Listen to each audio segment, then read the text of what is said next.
आप सबको जय मसीह। आज का जो हमारा मनन का विषय है वो है मत्ती रचित सुसमाचार उसका 4 अध्याय उसकी 1 से 11 आयत तक, और साथ ही साथ है लूका रचित सुसमाचार उसका 4 अध्याय उसकी 1 से 13 आयत तक। तो मत्ती रचित सुसमाचार उसका 4 अध्याय उसकी 1 आयत से आगे यूँ लिखा है। तब आत्मा यीशु को जंगल में ले गया ताकि इबलीस से उसकी परीक्षा हो। वह 40 दिन और 40 रात निराहार रहा। तब उसे भूख लगी। तब परखने वाले ने पास आकर उससे कहा, यदि तू परमेश्वर का पुत्र है तो कह दे कि ये पत्थर रोटियां बन जाएं। यीशु ने उत्तर दिया, लिखा है, मनुष्य केवल रोटी ही से नहीं परंतु हर एक वचन से जो परमेश्वर के मुख से निकलता है जीवित रहेगा। तब इब्लीस उसे पवित्र नगर में ले गया और मंदिर के कंगूरे पर खड़ा किया और उससे कहा, यदि तू परमेश्वर का पुत्र है तो अपने आप को नीचे गिरा दे, क्योंकि लिखा है, वह तेरे विषय में अपने स्वर्गदूतों को आज्ञा देगा और वह तुझे हाथों हाथ उठा लेंगे, कहीं ऐसा न हो कि तेरे पाँव में पत्थर से ठेस लगे। तब यीशु ने कहा शैतान से, यह भी लिखा है, तू प्रभु अपने परमेश्वर की परीक्षा ना करना। फिर इब्लीस उसे एक बहुत ऊंचे पहाड़ पर ले गया और सारे जगत के राज्य और उसका वैभव दिखाकर उससे कहा, यदि तू गिरकर मुझे प्रणाम करे तो मैं ये सब कुछ तुझे दे दूंगा। तब यीशु ने उससे कहा, हे शैतान, दूर हो जा, क्योंकि लिखा है, तू प्रभु अपने परमेश्वर को प्रणाम कर और केवल उसी की उपासना कर। तब शैतान उसके पास से चला गया और देखो, स्वर्गदूत आकर उसकी सेवा करने लगे। यही सेम जो परीक्षा है ये हमें मिलती है लूका रचित सुसमाचार उसका 4 अध्याय उसकी 1 से 13 आयत तक। उसमें इस तरह लिखा है, फिर यीशु पवित्र आत्मा से भरा हुआ यर्दन से लौटा और 40 दिन तक आत्मा के सिखाने से जंगल में फिरता रहा और शैतान उसकी परीक्षा करता रहा। उन दिनों में उसने कुछ न खाया, और जब वे दिन पूरे हो गए तो उसे भूख लगी। तब शैतान ने उससे कहा, यदि तू परमेश्वर का पुत्र है तो इस पत्थर से कहे कि रोटी बन जाए। यीशु ने उसे उत्तर दिया, लिखा है कि मनुष्य केवल रोटी से जीवित न रहेगा। तब शैतान उसे ले गया और उसको पल भर में जगत के सारे राज्य दिखाए और उससे कहा, मैं ये सब अधिकार और इनका वैभव तुझे दूंगा, क्योंकि वह मुझे सौंपा गया है और जिसे चाहता हूँ उसी को दे देता हूँ। इसलिए यदि तू मुझे प्रणाम करे तो ये सब तेरा हो जाएगा। यीशु ने उसे उत्तर दिया, लिखा है, तू प्रभु अपने परमेश्वर को प्रणाम कर और केवल उसी की उपासना करना। तब उसने उसे यरूशलेम में ले जाकर मंदिर के कंगूरे पर खड़ा किया और उससे कहा, यदि तू परमेश्वर का पुत्र है तो अपने आप को यहाँ से नीचे गिरा दे, क्योंकि लिखा है, वे तेरे विषय में अपने स्वर्गदूतों को आज्ञा देगा कि वे तेरी रक्षा करे और वे तुझे हाथों हाथ उठा लेंगे, ऐसा न हो कि तेरे पाँव में पत्थर से ठेस लगे। यीशु ने उसको उत्तर दिया, ये भी कहा गया है, तू प्रभु अपने परमेश्वर की परीक्षा न करना। जब शैतान सब परीक्षा कर चुका तब कुछ समय के लिए उसके पास से चला गया। ये परमेश्वर का वचन है। परमेश्वर के वचन के पढ़े और सुने जाने पे आशीष हो।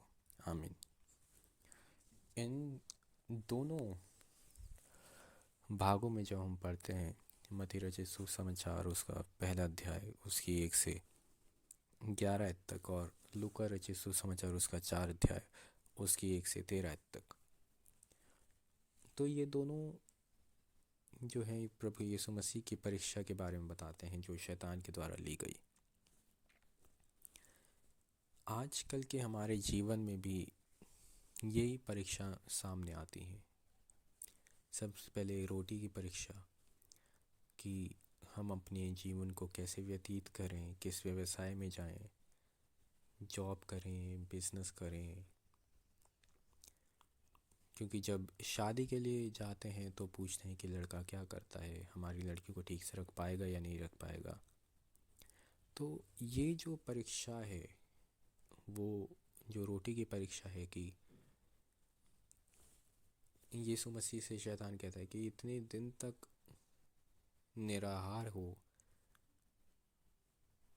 तो जाहिर सी बात है कि भूख लग रही होगी। तो इन पत्थरों को कहे कि ये रोटी बन जाए। तो इस पे यीशु मसीह कहते हैं कि मनुष्य केवल रोटी से जीवित न रहेगा, पर हर उस वचन से जो परमेश्वर के मुंह से निकलता है जीवित रहेगा। क्या हम परमेश्वर के वचन से जीवित रहते हैं? क्या हमारा भरोसा जो है वो परमेश्वर पर अटूट है? ये जानने की ज़रूरत है हमें, क्योंकि शैतान जब यीशु मसीह की परीक्षा कर सकता है तो हम और आप क्या चीज़ है? हम जितना परमेश्वर के नज़दीक जाएंगे, जितना हम यीशु मसीह की नज़दीक जाएंगे, जितना हम नज़दीकी में बढ़ते जाएंगे, शैतान जो है उतनी हमारी परीक्षा करेगा और अलग अलग ढंग से, अलग अलग तरीक़ों से करेगा। क्योंकि शैतान को हमारा वीक पॉइंट पता है कि हम कहाँ, किस जगह, किस तरीके से फिसल सकते हैं, और हमारे सामने वो वही परीक्षा लाके खड़ी कर देता है, और जिसमें हम बहुत बार फेल हो जाते हैं। हम ऐसे हो जाते हैं कि हम अपनी शक्ल परमेश्वर को नहीं दिखा पाते, क्योंकि हम इतने पाप में, हम इतने गुनाह में डूब जाते हैं। भले चाहे वो हमने एक गलती करी हो, चाहे 10 गलतियां करी हो, क्योंकि शैतान हमारे सामने इस तरीके से टेम्पटेशन रख देता है कि हमारा निकलना उसमें से बहुत मुश्किल हो जाता है। लेकिन ये प्रभु का सामर्थ्य है ये, कि वो हमेशा हर बार हमें उस परीक्षाओं में से निकालते हैं।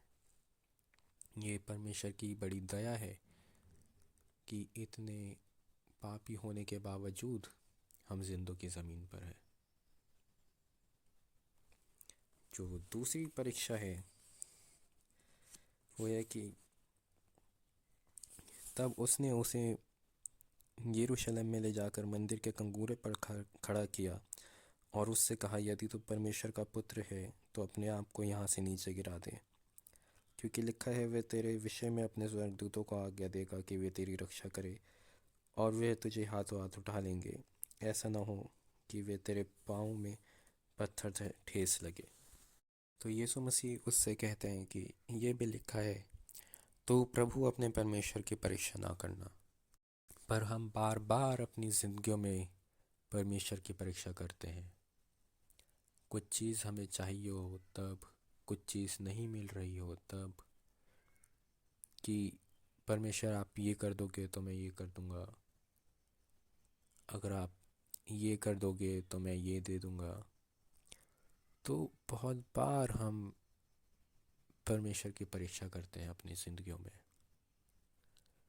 बहुत बार हम परमेश्वर को भला बुरा भी कहते हैं, जो कि हमें नहीं कहना चाहिए। हम अपने आप को सोचें कि हम क्या हैं। हम एक तुच्छ इंसान है, एक मिट्टी है, जो हम जो अपने कुम्हार को इतना हम कह सकती। क्यों? लिखा है कि परमेश्वर हमारे मांगने से पहले जानते हैं कि हमें किन किन चीज़ों की ज़रूरत है। तो फिर हम क्यों चिंता में डूबे रहते हैं? सुबह शाम दिन रात हम अपनी ज़िंदगी चिंताओं में बिताते रहते हैं, क्योंकि हमें ये भी नहीं पता कि कल हमारे साथ क्या होगा, आने वाला हमारा फ्यूचर कैसा होगा। हम इसी कश्मकश में, इसी भाग दौड़ में अपनी ज़िंदगी काटते रहते हैं। शैतान हमारे जहनों में, हमारे दिमागों में, हमारे मनों में ऐसी बातें डालता है कि हम परमेश्वर से दूर होने लगते हैं। वो चाहता है कि हम परमेश्वर से दूर हो जाएं, और इसलिए हमारे मन में ऐसी बातें डालता है कि जिससे हम कहीं ना कहीं परमेश्वर की परीक्षा करने लगते हैं। इसलिए हम अपने आप को देखें, अपने आप को जांचें कि क्या हम अपनी ज़िंदगियों में परमेश्वर की परीक्षा कर रहे हैं। और अगर ऐसा है तो हम इस बात का पश्चाताप करें, इस बात से फिरें। तीसरी जो परीक्षा आई यीशु मसीह के सामने, वो ये थी कि फिर शैतान उसे एक बड़े ऊंचे पहाड़ पर ले गया और सारे जगत के राज्य दिखाए और उससे कहा, मैं ये सब अधिकार और इनका वैभव तुझे दूंगा, क्योंकि वो सब मुझे सौंपा गया है और जिसे चाहता हूँ उसी को दे देता हूँ। इसलिए यदि तू मुझे प्रणाम करे तो ये सब तेरा हो जाएगा। यीशु ने उसे उत्तर दिया, लिखा है, तू प्रभु अपने परमेश्वर को प्रणाम कर और केवल उसी की उपासना कर।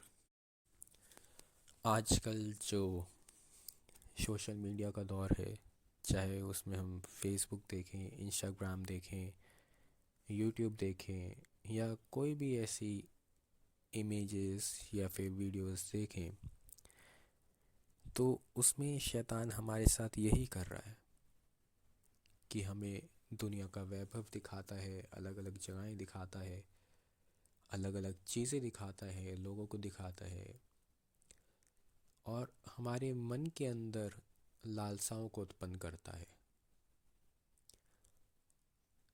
फिर हमारे अंदर ये चाहत उत्पन्न होती है कि हम उसे पाएं, किसी न किसी तरीके से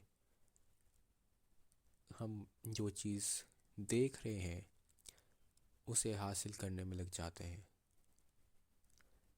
चाहे वो बड़ा घर हो, चाहे नाम हो, दौलत हो, शोहरत हो, फेम हो, चाहे वो कोई दूसरी कंट्री हो, चाहे करियर ऑप्शंस हो। तो ये सारी चीज़ें सेम टू सेम शैतान आज हमारी ज़िंदगी में कर रहा है कि हमें दुनिया का सारा वैभव दिखाता है सोशल मीडिया पे, फ़ोन पे, स्मार्टफोन पे, लैपटॉप पे, और सारे देश दिखाता है, लोगों की लाइफस्टाइल दिखाता है। लेकिन शैतान कभी भी ये नहीं चाहेगा कि जो डार्क साइड है उनकी लाइफ की वो हमारे सामने आए। बड़े बड़े सेलिब्रिटीज़, बड़ी बड़ी रिच कंट्रीज़, बड़े बड़े ब्रांड्स के जो मालिक हैं, जो ओनर्स हैं, वो वैसे नहीं हैं जैसे वो दिखते हैं। उनका मन अंदर से काफ़ी टूट चुका है और जो काफ़ी पीड़ाओं में से निकलते हैं। उनकी ज़िंदगियों में एक खालीपन है, चाहे वो कितना ही अमीर हो, कितना ही बड़ा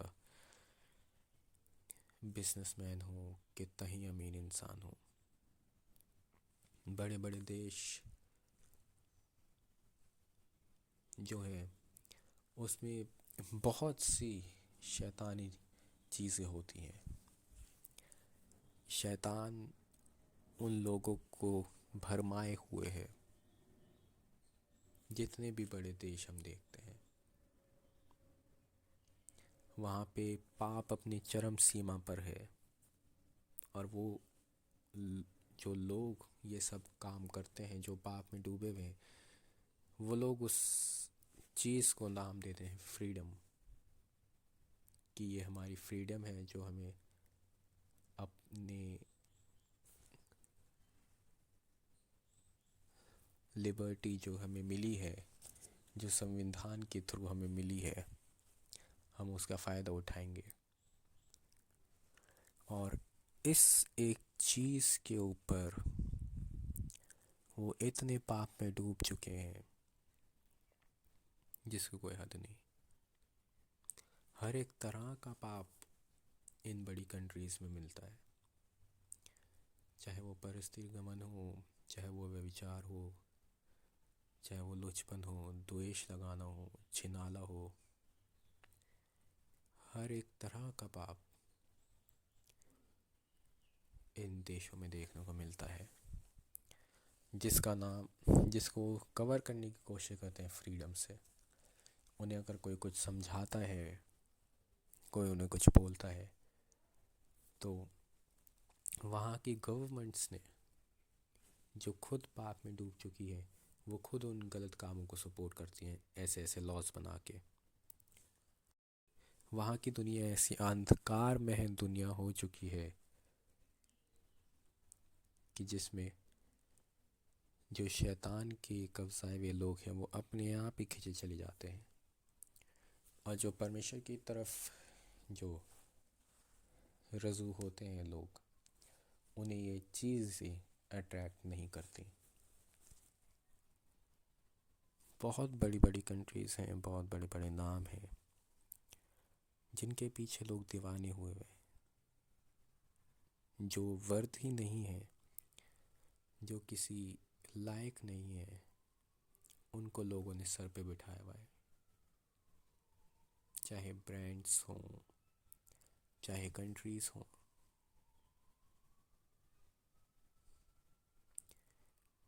जब लोग जाते हैं किसी रेस्टोरेंट में, किसी होटल में, तो वो वेटर को टिप देना पसंद करते हैं। लेकिन रोड पे अगर कोई गरीब, कोई मोहताज अगर कुछ बेच रहा है तो लोग उससे मोल भाव करने लगते हैं।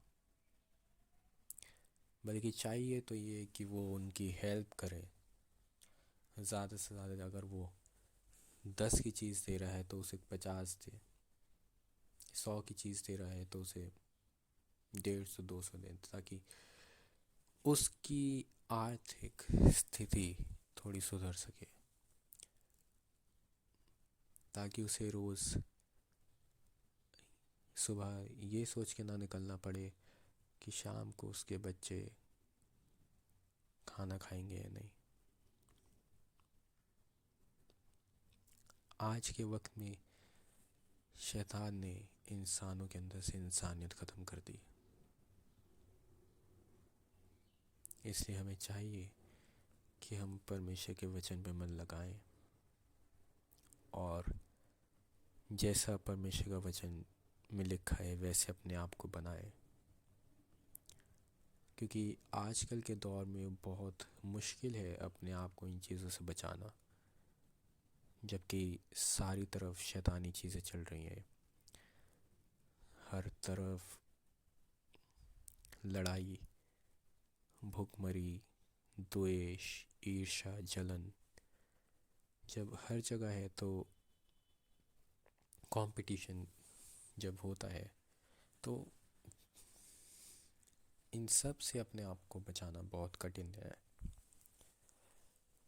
इन सब से हम तभी बच सकते हैं जब हम परमेश्वर की हजूरी में आए, नित्य प्रार्थना में लगे रहें और परमेश्वर से सामर्थ मांगें कि परमेश्वर आप प्लीज़ इतनी हिम्मत दीजिए कि ये जो चीज़ें हमारे आसपास हो रही हैं, आप इन्हें हमारा साथ दीजिए और इनको फेस करने की हमें ताकत दीजिए। क्योंकि यीशु मसीह के सामने जो परीक्षाएं थीं वही एग्जैक्टली हमारे सामने परीक्षाएं हैं। जैसे इनमें से 3 में से एक परीक्षा थी कि शैतान कहता है यीशु मसीह को कि अपने आप को यहाँ से नीचे गिरा दे,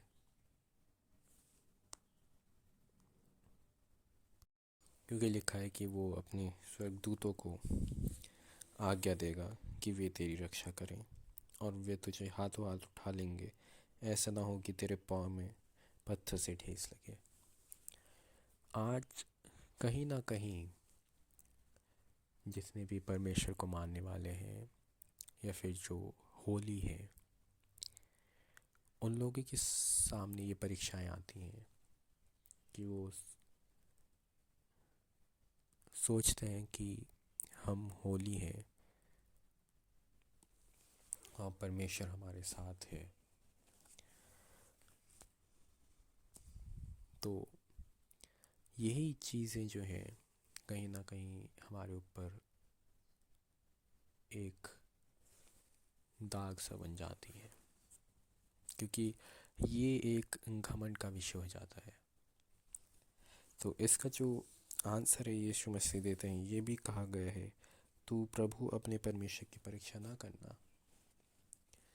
हम जानते हैं परमेश्वर हमारे साथ है, लेकिन इसका ये मतलब नहीं कि हम अपने आप को किसी ऊंची जगह से नीचे गिरा दें, ये देखने के लिए कि परमेश्वर हमें बचाते हैं या नहीं। सबसे ज़रूरी बात ये है, अगर हमें पता है कि हमारे सामने खतरा है और हमें परमेश्वर पर भरोसा भी है, तो इसका मतलब ये नहीं कि हम जाके खतरे में उलझें। बेहतर यही है कि हम जब जानते हैं कि आगे खतरा है तो हम वहाँ पे ना जाएं। चाहे ये बात फाइनेंस के रिलेटेड हो, चाहे ये बात हमारी फिज़िकल स्ट्रेंथ के रिलेटेड हो, मेंटल स्ट्रेस के रिलेटेड हो, हम उन चीज़ों में ना पड़े जिसमें खतरा है।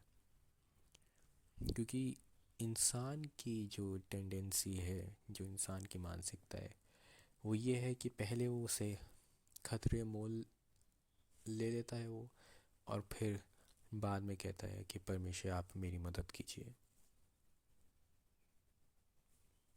तो इसलिए लिखा है कि परमेश्वर अपने प्रभु की परीक्षा ना करना। मैं दुआ करता हूँ कि आप सब के ये जो रोज़े हैं वो मुबारक हों, और आप अपना जो मसीही जीवन है वो अच्छे तौर से बिताएं, मसीह की प्रेम में बिताएं, मसीह की जो एकता है उसमें बिताएं, और अपने आप को परमेश्वर को सौंपें। आप सबको जय मसीह। आमीन।